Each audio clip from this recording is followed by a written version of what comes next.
This economic catastrophe is entirely preventable. The solution is simple.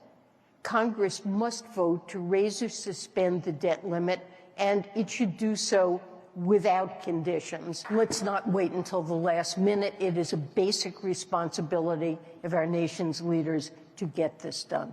Our obligation, and my obligation as Treasury Secretary, to see that those bills are paid, and not some of the bills, and to decide which bills are more important than other bills, simply to pay the bills for programs and spending that Congress has authorized. That's why I say prioritization is default by another name. Not paying any of our bills is default.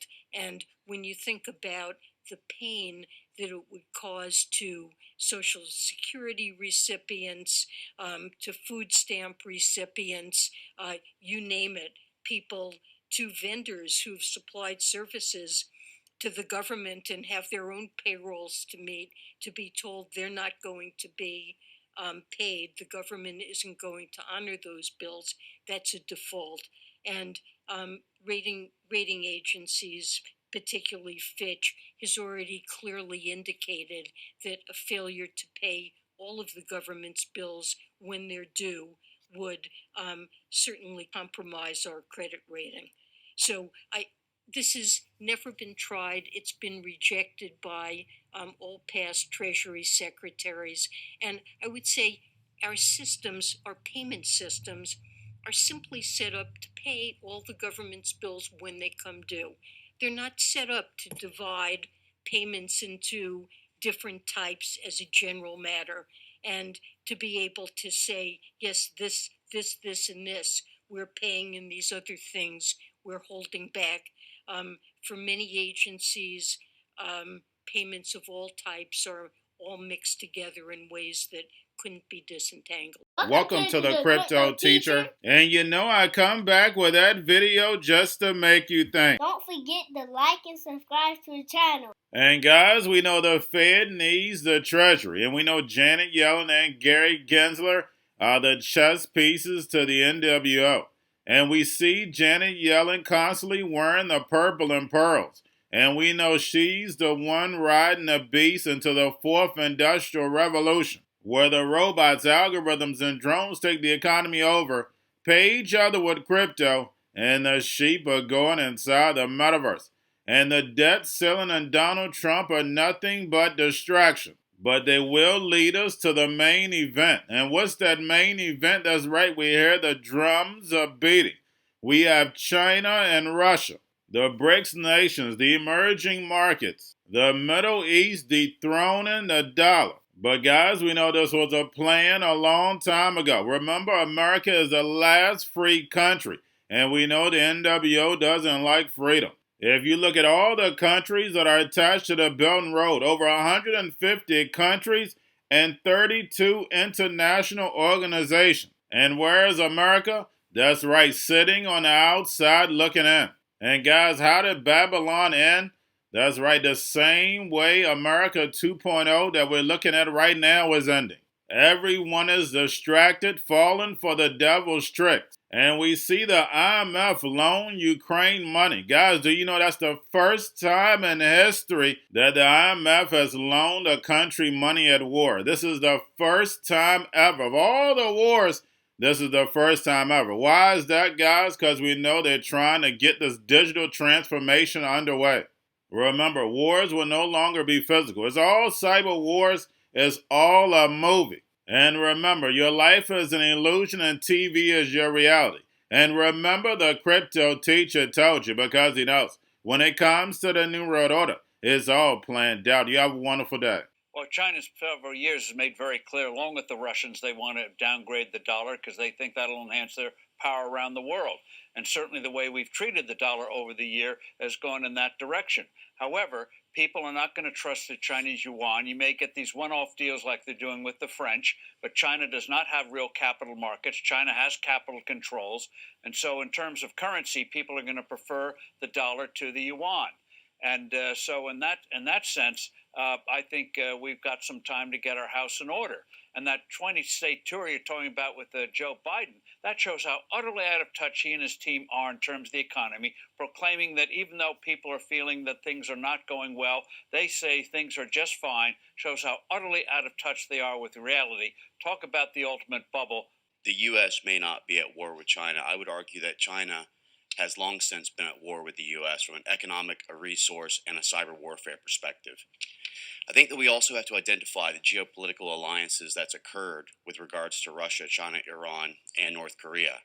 You know, the entire incursion that we've seen in this war in Ukraine has a lot to do with Chairman Xi's One Road, One Belt initiative.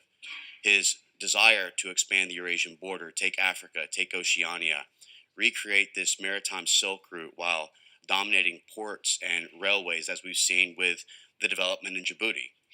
I think that ultimately what we're looking at here is a real need to defend our maritime shipping lines, because their ultimate goal will be to eliminate the US dollar as a global currency while cutting off the Western Hemisphere supply chain with the Horn of Africa, the Mediterranean, Red Sea, Black Sea. And that's why areas like Moldova, as you mentioned, are certainly a key area, as it does not fall under Article 5 with NATO. You're reacting to President Trump's indictment. Are you worried this will further divide our country, the indictment? I have no comment on that. Mr. President. Possible protests in the wake of the indictment? No, I'm not going to talk about Trump's indictment. Mr. President, charges against Trump are politically motivated. I have no comment on Trump.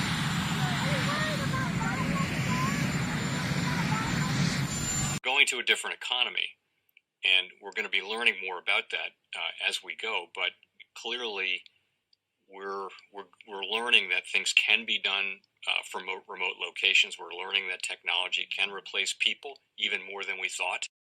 We're not going back to the same economy. We're recovering, but to a different economy, and it'll be one that is more leveraged to technology. And I worry that that is going to make it even more difficult than it was for many workers. In Silicon Valley, and my friends who work in technology know that what we did to the manufacturing workers, we are now going to do to the retail workers, the call center workers, the fast food workers, the truck drivers, and then even bookkeepers, accountants, insurance agents, lawyers, and on through the economy. So what happened to the manufacturing workers is a very clear sign. And so we'll import Chinese-based CBDC technology. So it's going to be CBDC in a box provided to you by the People's Bank of China. It's Cryptoteacher and the New World Order book, plus the 3 kids books. It's time to re-educate. Also, new to cryptos, Coinbase, Bitrue, Binance. Do not forget book links and crypto links are in the description. The stock channel, guys. Don't forget to go like, subscribe, spread everywhere. You have your Kobo, your chip stocks, your banking, your gaming. While everybody's sitting at home, get home stocks, the Seaver, the biotech stocks. And while everybody's at home wishing they were still getting that free money, what are they doing? Drinking and smoking weed. Don't forget about those stocks, and you have a wonderful day. The most powerful person in the world is the storyteller. The storyteller sets the vision, values, and agenda of an entire generation to come. Steve Jobs.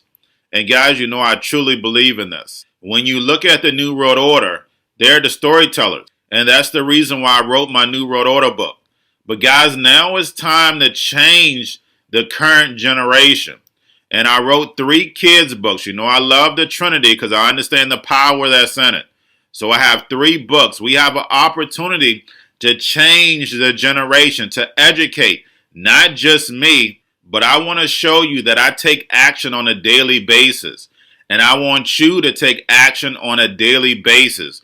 Whether it's your job, whether it's in your community, we have an opportunity right now to educate the masses. I posted this on my Twitter account. Please share, but this is a short clip of the 3 books. There's going to be a clothing line and action figures. Please get these books for your kids, nephews, cousins, friends, so therefore we can start the re-education now. Because as we see, the 4th Industrial Revolution foundation is definitely here. Robots, algorithms, drones, taking humanity out the picture. We have to re-educate. But let's get into the video.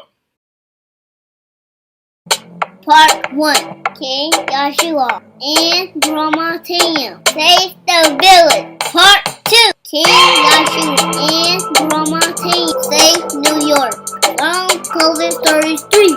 Part 3. King Joshua and Grandma Tam goes to China. It's mandatory to get part 1, part 2, and part 3 of this series. It's time to re-educate Generation Z.